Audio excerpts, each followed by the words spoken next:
साळुंके, राहणार नेवाडे, तालुका शिंदखेडा, जिल्हा धुळे. सरपंच माझे विषय आहे, मी माजी सरपंच आहे 17 पासून.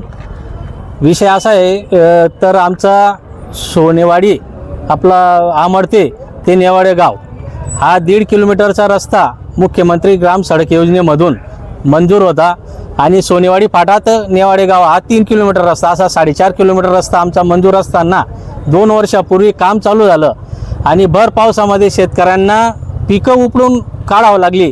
त्यांनी साईड पट्ट्या केल्या तरी शेतकऱ्याने आमचं तिथं सर्व पिकं काढून घेतली, त्यांना रस्ता मोकळा करून दिला, रस्त्याचं काम चालू झालं. पण भविष्यामध्ये काम चालू झाल्यानंतर खडीकरण वगैरे झालं, मुरुम टाकायचा टाईम आला, तोपर्यंत कॉन्ट्रॅक्टरचं काय झालं ते काही आम्हाला बी समजलं नाही, गावकऱ्यांना कोणाला समजलं नाही. तर त्याची तात्काळ चौकशी शासनाने करावी ही आमची सर्वांची मागणी आहे. आणि पूर्ण इथं आज कलेक्टर ऑफिसला पूर्ण गाव आम्ही इथं आलो आहेत, नेवाडे गावाचे सर्व नागरिक इथं जमा आहेत.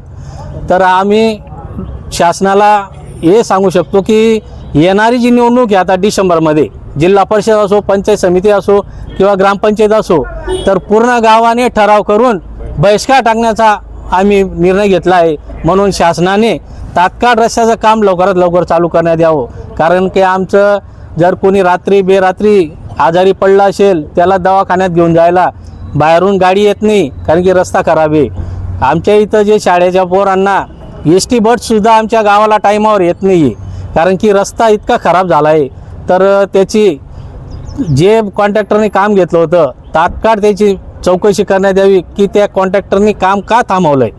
त्याच्यामुळे शासनाने याच्यात दखल घेऊन आम्हाला लवकरात लवकर काम आमचं मार्गी लावा हीच आम्ही शासनाला विनंती करणार आहेत.